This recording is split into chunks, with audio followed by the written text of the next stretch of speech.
delayed too. Okay.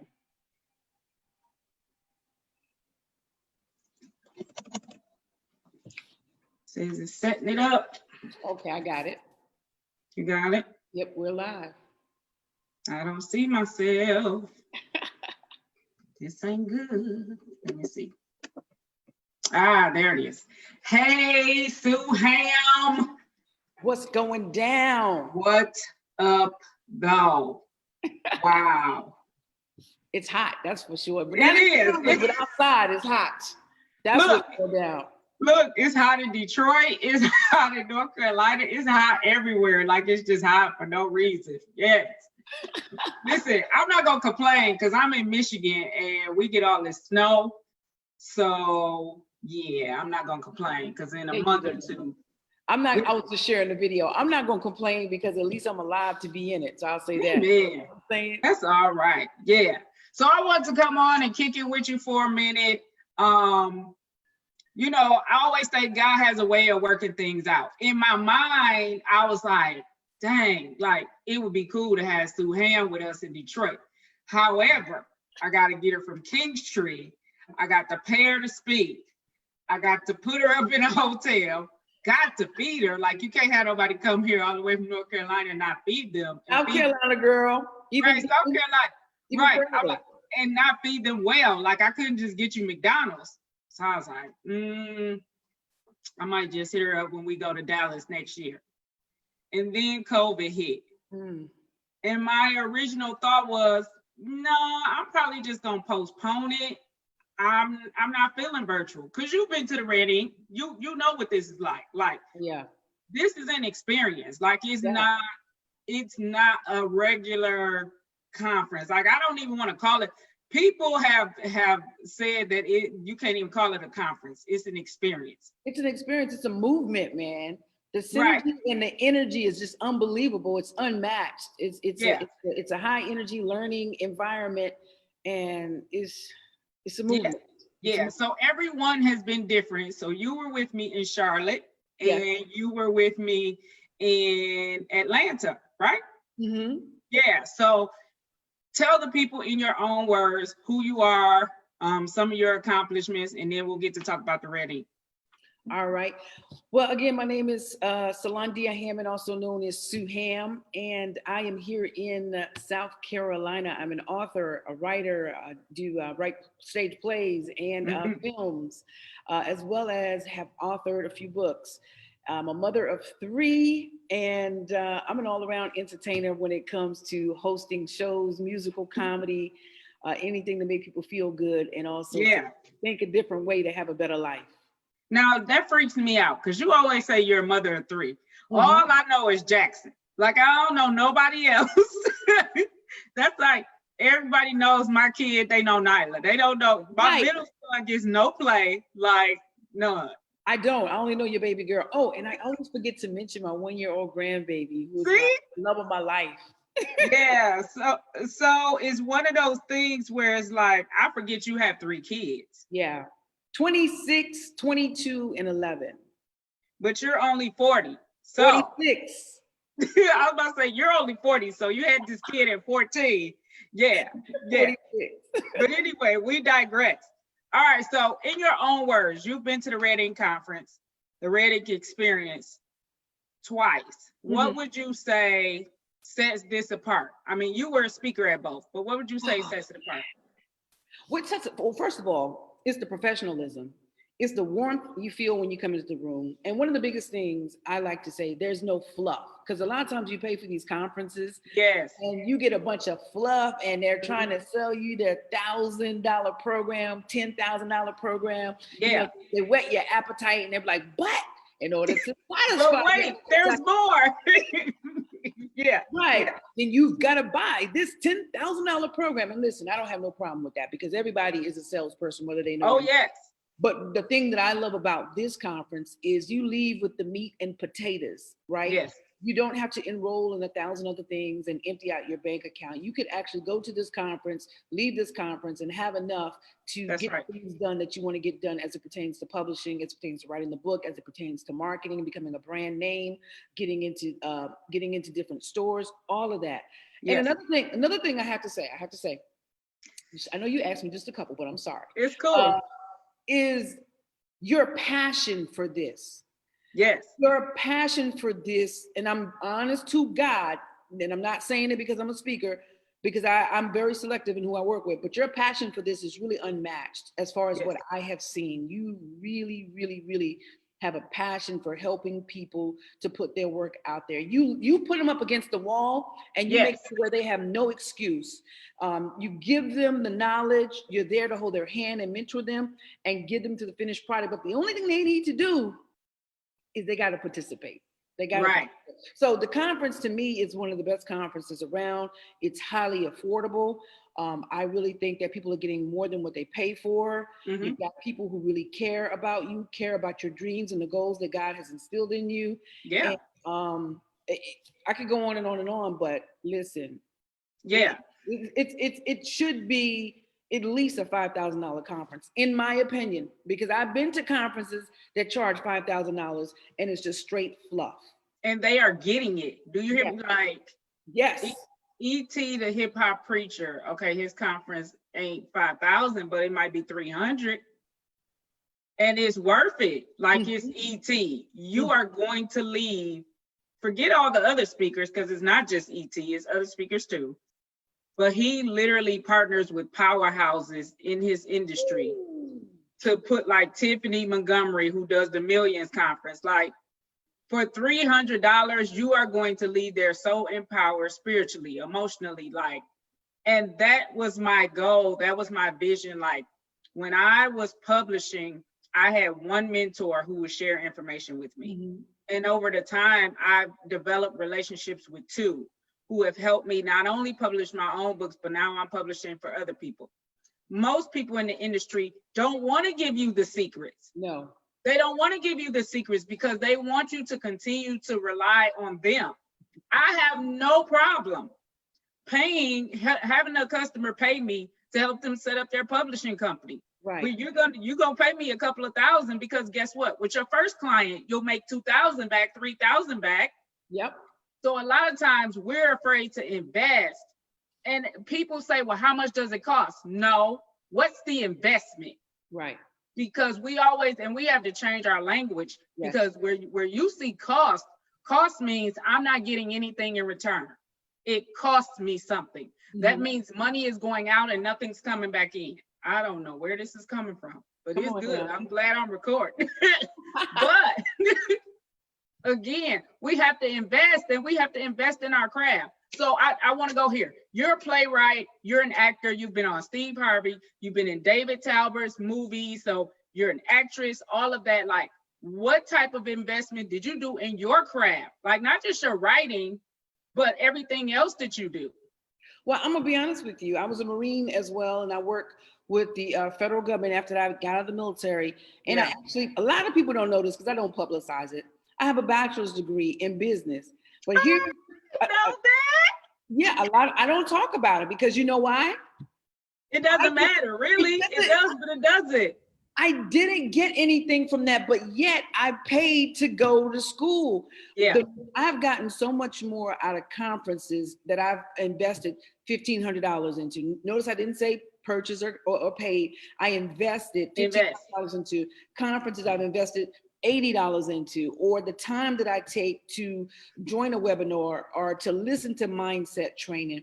Those are the things that have brought me the most ROI and help to propel me forward. So I am a big proponent of investing in yourself. And it's so sad because people will put money into clothing to look good, but they won't put money into training to know what they need to know so that they can pass on generational blessings to families after they're long gone. So, but do you feel like that's cultural? And not to like pick on Black people, but do you feel like that's cultural, or do you feel like, have you seen that across the board with other races where people will value a Louis Vuitton bag, a Benz, or like stylish clothes, but they're not valuing investing in their brand and their business. And I could be wrong, but I have to, is that Nyla? Girl, yes, please let COVID be over. All right, go, please. Can you let COVID be over? Because I cannot. I have something on my door that says don't come in. Do you think that stops them? No. I love Jesus. it. This is real Continue. life. This is real life. I'm sending them all the way to King Street, okay? But guess what? You continued on, and but there's a lesson in that. You continued on throughout the distractions. So people, when you are pursuing the dream, writing that book, you gotta tone those distractions out, keep it moving. Yeah. So here's my thing. I was watching a video not too long ago, and it said how to sell a Negro.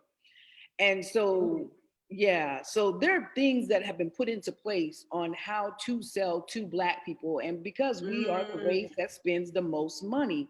So I do think it's cultural. I do think that there's a science to it. We've been studied and we've been pitched that way to get us to put our money into materialistic things. But I do believe that in this day and age that people are waking up and they're realizing, okay, if I'm going to have, if I'm going to have please come get her. Please come get her. If I'm going to have the Gucci or the Louis Vuitton, you good, or the Louis Vuitton, then let me get investments that will pay for that. So if I want a really nice car, if I want a really nice watch, then let me get into an investment, whether it be stocks, bonds, or real estate, which I love the real estate, or maybe let me create a course, let me create a publishing company, and let those things pay for that, you know. But yeah, I do think that it is cultural, and I do think that, but we're waking up. I'll say that, and that's my opinion. So your first book, what was the name of the first book? Don't Quit, Follow Your Dreams. No, that's not the Little Black Book. Yes, it is. Don't Quit, Follow Your Dreams. Yes, it is. Okay, I didn't know what the name of it was. All right, so you wrote this book. You call it the Little Black Book. Number one, I'm gonna tell you why I don't like that. You already know, because nothing you do is little. And after you told me what the content is about, I'm like, we just need to repurpose it and republish it and come out brand new with it. Get it edited, get a new cover. But what specifically do you feel like were some mistakes that you made in releasing your first book? Well, one of the biggest mistakes was I didn't have a mentor. I didn't have anybody to help me. I actually read an ebook and I just willy-nilled it. And wow. It was what it was. The cover was not so attractive. Who did the cover? I did the cover, and and I didn't know you did graphic design. I don't. I didn't know you did graphic design. You got multi-talents. I don't. Well, I am multi-talented, but I'm not talented in that area. And that's the problem too. A lot of entrepreneurs make. We try to do everything ourselves. And I understand being on a budget, but there are other forums. There are other people that you can work with within your budget. So I did the cover wasn't attractive. Number two is there were a lot of editing mistakes in there, words misspelled, grammar, you know, because I'm writing like I talk. And so I was just like, wow, okay. And then the third thing was I really didn't have a marketing strategy. I thought that, man, if I write this book, I'm going to sell 1,000 copies the first week. But I did nothing to promote the book to lead up to it, to ensure that I could even get sales. So but then too, with your first book, did you even set a specific target market, or was it just like they love Sue Ham, so they're just gonna buy it? No, and I wrote it 8 years ago. So I was just like, and I didn't even, you know, the audience I have today wasn't as massive it is now. So I was just like, yo, they're gonna get it. I just felt like, yo, they're gonna get it. And then they're gonna tell their sister and their mama and their uncle and their daddy, and everybody gonna get it. I was all optimistic, and there's nothing wrong with being very positive, but you also have to have a plan. A plan. In the Marine Corps, one of the 5 acronyms or the 5 things that we say is prior planning prevents piss poor performance. And I failed. I didn't do that. I just wrote a book and put it out there. But here's the good thing about that though. Even though the book had a lot of shortcomings, Tanisha, that book opened up so many doors for me. So tell me about the doors. You know, I'm all about the doors. Yeah, you are. Big doors, big doors. Big Yeah. doors. You haven't been posting that lately, though. Get back to that. I really Every- enjoyed those. okay. I'll post it. Yeah. So, it opened up, well, for one, I had people writing into me saying, yo, your book really helped me, Sue. It stopped me from wanting to commit suicide. It gave me hope Wow. to pursue my dream no matter what. Number two was that book was my calling card to get so many radio interviews and TV interviews. Yeah. And at the time, people were like, you wrote a book? And I'm saying to myself, yeah, I wrote a book. It ain't really all that hard. But the funny thing is, here's the thing. The funny thing is, it's just like with being a playwright and producing a show, right? Or just being on the Steve Harvey show. People are like, you on a Steve Harvey? And I'm like, yeah. No, not once, twice. But we don't see ourselves the way people see us. So as an author, I didn't see myself like, okay, yeah, I wrote a book, so now I can get on your TV show. But people did. And so when I realized that, that book actually helped me to start developing my brand. So it got me media exposure. It brought validity to my brand. Wow. And then it opened up the door for me to segue into speaking and coaching. Which was crazy because when you spoke on the Steve Harvey the Steve Harvey show, not the morning show, but the Steve Harvey actual show, the TV show, you didn't go on to speak about writing or being a playwright, or one was parenting, and what was the other one? Relationship, just relationship advice. And I'm just like, I'm not a relationship expert, but they wanted me to sit on a panel. It was a focus group from different backgrounds. And because Wow. putting out videos and developing my brand, they were like, yo, we come on the show. And I'm like, okay, you gonna come? Wow. Yeah, I'm there. Yo, tell Maurice, you were the relationship expert. That's crazy. So, okay, the doors open.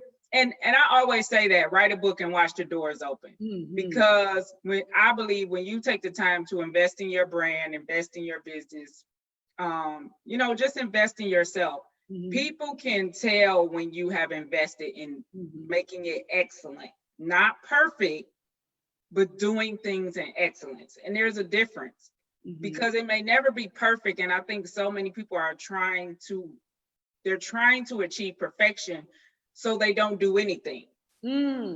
Yeah, because so they're so nitpicky with releasing. I know people who have books done that they paid me for editing, and I don't know what they're doing. They're just sitting on it. So the book is done. Now what? Yeah. I think a lot of times people are afraid of the backlash. And it's so funny. I was reading a quote that I put up some years ago that Floyd Mayweather said. Floyd Mayweather said, the cheers and the boos, they all sound the same to me. Wow. So I was like, oh my God, that is so profound. So when you get in your mind that the cheers and the boos all sound the same, it doesn't matter. It's all about you. It's all noise. It's noise. That's it. It's all noise. So don't listen to the noise. Listen to the truth that you have inside. Now, what you need to do, if that truth right now for you is doubt and insecurity, you've got to remove that, because that's not the way we were created. We're not created to doubt ourselves. We are powerful beings. We have dominion. We have dominion. You understand? Yes. So. And there's too many people that are not dominating. We're waiting on someone else to come and save us or dominate over us. Right. And another thing too is that propelled me to get out there and just want to create and do things is because I saw a lot of people who were less talented. For example, American Idol, right? I say this all the time, The Voice. Yeah. I see people all the time. And I'm like, yo, Kiki and them up the road is better than them. But guess what? Kiki them and them they're not entering into the contest. Yes. And so therefore, if you don't enter into the contest, if you don't get in the game, you will not have an opportunity to play. It doesn't matter how talented you are. Calvin Coolidge said there's nothing more common than talented people who are unsuccessful. Wow. That's deep right there. Wow. So it's not enough to be talented. You have to be persistent. And so I think that people have to put away the doubt and the insecurity. And the way to do that is to take action. Write your book. Get out there. So what? Someone says, I don't like it. So what? Someone criticizes you. So what? Right. And Pete Suham, everybody won't like it. No, they won't. They're just flat out not going to like it. So There are some people who they didn't like When the Smoke Clears. There are some people who don't like 100 Words of Encouragement. Like, it's not their cup of tea. That's cool. I got 15 other books. Like, pick up one. I'm not even telling you to get all of them. Get two. Was that a humble brag right there? She's like, Just a little bit. Just a little bit. But again, it's knowing your target market. And now my daughter has the children's books. So now we're targeting kids. Right. Like, you don't have to be an author or a playwright who sticks to one genre or one theme. Like, I think for somebody like Tyler Perry, he may have lost followers when he moved from plays to TV, because now he's moved into more drama than comedy. Mm-hmm. But now you get the more intellectual people. See, when he was acting a fool on stage, you get everybody from the gutter on up. Mm-hmm. You know, because everybody can pay for a $30 ticket to a play. Mm-hmm. But now it's on TV, and it's the Oval, and it's all these other higher class TV shows, and the have and have nots. It's not so much comedy, but I think for so many years we tried to put him in this one box. Right. And so I think that people have to understand it's okay to evolve. Yes. Especially as an artist, I refuse, because I say this because I listen, it was challenging for me at first too, to make a shift, because a lot of my videos were comedy and motivational. And as you know, I just ran for political office, and most people see political as stoic and never smiling and just really, to me, unhappy. Yeah. And I didn't want to represent that type of politician. But at the same time, I'm not going to denounce what it took for me to get here. What got me here to get the public's faith was the fact that I could be positive, was the fact that I could go and interact with children and adults. Yeah. And so, but you know, I was writing a lot of faith-based stuff when it came to stage plays. And I was just like, you know what? I want to evolve into romance, because that's really my true love of the writing, is the romance. Wow.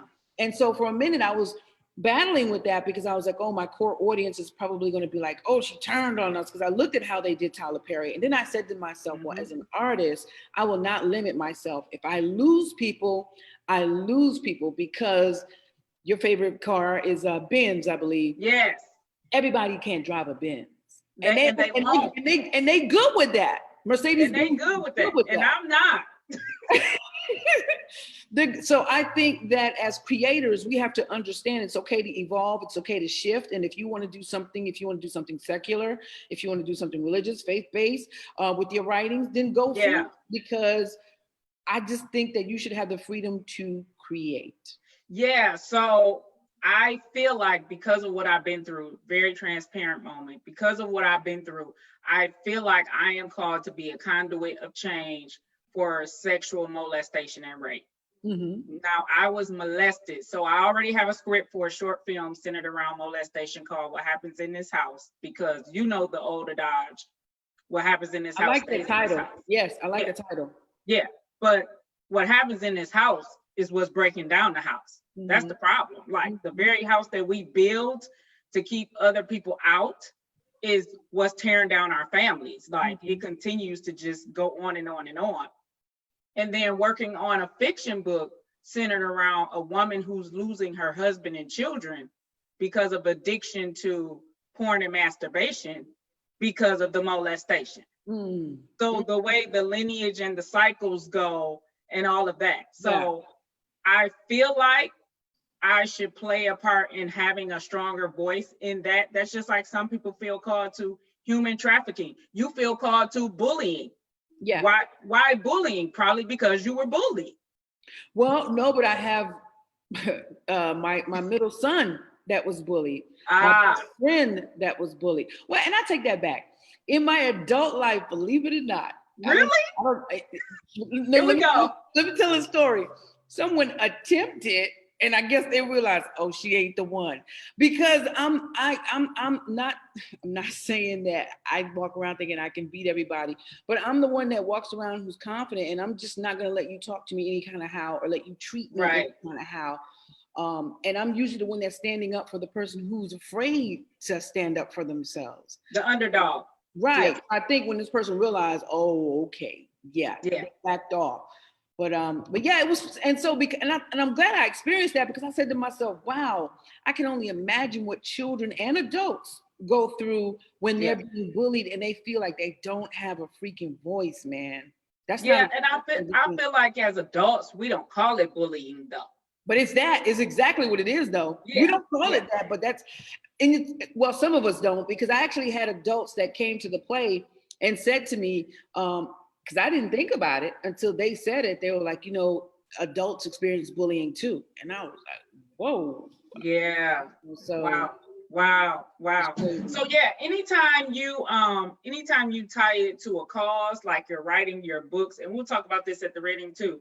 But I tell people all the time, anytime you can tie your play, your book, your film, anything, like you talked about the suicide in the Little Black Book, like if you partner with the National Suicide Prevention Hotline and you say a portion of the proceeds will go to this organization to save lives, people are more apt to support. Like we go hard for cancer.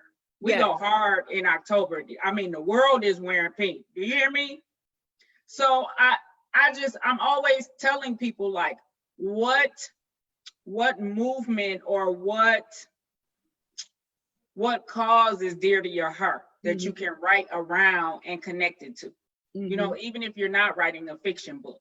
So I got a friend, he just wrote a book about his experience with mental illness as a parent. His mom growing up battled with extreme mental illness. Wow. Well, we don't talk about it, but now mental illness is more prevalent. Yes. But you never really hear it from a male perspective. So that's what makes his book really good and it's different. So I had the honor of editing that. Yeah. I really want to pick that book up, because you're right. We never from that perspective. Yeah, so he's a panelist at the Reading Conference. His name is Antoine Jackson. He wrote the book called Distorted Reality, and he just released it. And he already has speaking engagements through the end of the year, just based on mental illness. And I was just going to say that, because it's about mental illness, and we're in a pandemic right now, and a lot of people are suffering in silence with mental illness. He will really be able to have speaking engagements really until he leaves this earth, because mental illness will exist until the earth exists no more. Look, and I'll be like, some of my family members had mental illness. Y'all didn't diagnose this, right? We need to go back. They 60 now. I don't care. They need to be getting checked. Right. But it's true though. We brush it, especially back in the day, we brushed it to the side, or you kept them hidden in the back room. When company came over. And it's sad. We called them crazy. We use the word crazy, which is offensive. Yeah. It's very offensive. Very offensive. So. But I think we are trained to call anything crazy that we don't understand. Correct. Or that we're afraid of. Yeah, it's just different. They'll be like, it's just something different about her. Well, that's not necessarily bad or good, but yeah. So last question, and then we're gonna get out of here, and we'll talk about how they can register for the Red Ink. A lot of people come to the Red Ink over the years, man. Suham, we've had over 500 people come through in probably 6 years. Can I say something real quick? Yeah. I just think it's amazing that you live in Detroit and that you have actually traveled out, because a lot of people won't leave their own backyard, but you've actually traveled to states where you didn't know anybody, and you were able to have such successful conferences. So I just want to say, and I think I've said it to you before, and if I haven't, I just want you to understand right now that you truly inspire me because of that. Because that takes a lot of guts, man. Thank you. To take your money and invest in yourself and invest in others and go into a place where they do not know who you are. Yeah. So I just want to say thank you, and I'm very inspired by you. No, like Suham, it's definitely spirit-led. It's all God. I'm taking direction from the man upstairs. I've already been told Dallas is next year. I mean, he's that far ahead with me. And I mean, the fall of 2021 is Dallas. Wow. So, I mean, literally, I know my next cities before that year even comes. I do an event for the women called Turquoise and Tiaras, where I crown women who have been sexually abused. And generally that's around my birthday, which is in 4 days. But last year when I did it in July, God said, next year, do it November 1st. Last July, he told me do it November 1st. I didn't know nothing about COVID coming. He had already told me, push it back. Push it back. November 1st. Because it needed to happen, man. Yeah. Yeah, so it's definitely spirit led. But one thing we were talking about before we came on is that people have come to the Red Ink Conference and other conferences as well, and they don't implement. They just don't implement the information. We get that big old folder of stuff. We get the mug, we get the swag bag, and we go home. Yeah. And we don't do anything. Talk Right. about that for a minute. Well, in the internet marketing world, there's a favorite saying that I really, really love, and it's learn some, do some, teach some. And I think that people get overwhelmed with trying to learn everything. And I think that if we go back and just start to implement at least 1 or 2 things and then progress on to implementing another thing and another thing, before long we'll look up and we will have done some. Yeah. And if we've done it, we will have completed that, and now we can go and teach some. Yeah. And so one of the most biggest disheartening things to me is that people will come and get all this knowledge and they will do nothing with it. Yeah. And I don't know if it's out of fear. I don't know if it's because I don't know where to start. I don't know if it's out of procrastination, what it is. But it really hurts me to the core, because people complain. I shouldn't say complain. They voice their concerns. Complain. Let me be politically correct. They voice their concerns that there are no opportunities available, or that no one will share the knowledge with them, or no one will help them get from point A to point B. And then there comes the Red Ink Conference, where you've got top-notch educators. It's definitely affordable. This year you get to watch it from your home, and it's really disheartening to know that people will leave and not implement. And all I want is for people who are watching right now is to just learn some, do some, and teach some, implement. Knowledge is not power, it's applied knowledge. Applied knowledge the is knowledge power. that you have. Yeah. Do something. Yeah. Do you think because the investment level is not high enough? Like if I'm paying $10,000 versus $100, am I quicker to drop $100 and not implement versus I paid $10,000 for this mastermind, I'm getting it all and I'm implementing right away? I think it's a mindset. Let me tell you why. Because I paid $3,000 for a course and I didn't do anything.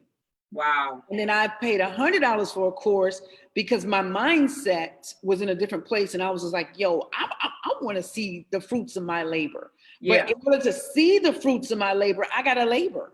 So yeah, you got to labor. I got to labor. So I actually just took action. It was a mindset thing. And that's one of the things I love about this conference. It's not just drilling strategies into people. You're actually penetrating the mind, the core, because really we can't do anything until we change our minds. And when we change our minds, then we can really move forward. So it's a mindset thing, at least for me. And it doesn't matter what I pay. If I pay, because think about it. You get a nice car, you pay $500 or you pay $50,000. If you nasty, you nasty. Right. If you trifling, you just trifling. You're trifling. Until you change your mind to be better, you will not do better and you will not have better. So it's all about changing the mind to be better. Listen, I'm trying to teach my kids, if y'all can't keep this Toyota clean, you will not be in the Benz. You will be in the Toyota. You will be in Dad's truck with all that trash. Keep it out. Oh, somebody. So no, it's been great kicking it with you, Suham. Everybody, you will see Suham at the Red Ink virtual experience going down. It's going down September 11th and 12th, 2020, right from the comfort of your own home. I never thought I would do this, man. I had told God, I was like, I'm gonna cancel. He was like, you gonna do what? No, that's not, no. Cause I was like, I'll just give the people their money back who registered. No. Because you're going to reach even more people. This is the wave now. So even more people who have been watching and saying, listen, you just eliminated a bunch of excuses. You don't have to have you don't have to pay for hotel room. You don't have to pay for travel. You don't have to pay for extra food. You don't have to pay for Uber. You don't have to pay for baggage on the air flight. Listen, all you got to do is open up your pay the entry fee to attend and open up your laptop and go to work. Boom. So my 41st birthday is Friday, and I am offering people $50 off, Suham, something we've never done before. Wow. The conference has never been this low, probably since year one. Wow. because we jumped from 49 to 99. So if with the $50 off code, they can get it for $79 through Friday at midnight. Yeah. Woo. So share it with all those people who are on the $10 webinar. I did. Yeah. I did. So, yeah, so they can go to theredingconference.com, and then the promo code is 5050 and just off. All one There's word. no excuse, man. No excuse. You Whatsoever. get 2 days for $79. After that, it's going to $129, and I'm not budging. I'm not budging because in the midst of COVID, everybody ain't broke. No. Let's be clear. No. Matter of fact, a lot of people are getting some, I call it bailout money. They can call it, but that's what it is, because a lot of people are taking the money and saying, goodbye, I can shut down this business now and shift into what I really want to do. Yeah. So, We have that shortage in Detroit where some places of business can't get the employees to come back to work because they're making more in unemployment than they were at work. Yeah. Correct. Yeah. So $79, basically, I think I saw you post where you can go ask 8 people for $10 and you can get 8 people for $10. And I get it with Popeyes, so you know it's possible. Yeah. For those of you that don't understand, what she does is she asks people to cash app her money for Popeyes, and she gets it. So that's biblical, though. You have not because you ask not. Come on. Listen. So Suham, give them your information before we jump off. All right, guys, I would love for you to connect with me at sueham.com, SUEHAM.com, no dash, SUEHAM.com. And I just got to tell you, I'm so excited to be a part of the conference again. I really, really thank you. Yes. Because you get to help me fulfill one of my dreams, which is to inspire and teach as many people as I most possibly can before I leave this human body. Yeah. So we're going international with this one. Yeah. We got a speaker all the way in Costa Rica. So I'm excited. Woo. Yeah. It should have been 20 people already signed up during this broadcast. Right. Exactly. All right. So, all right, Suham, I will talk to you later. Thank you so much for joining me. Have a phenomenal night. We will see you at the Red Ink Conference September 11th and 12th. Yes, ma'am. Thank you. Blessings to you. Y'all all right, bye-bye. Share the broadcast, everybody. Yes, please share.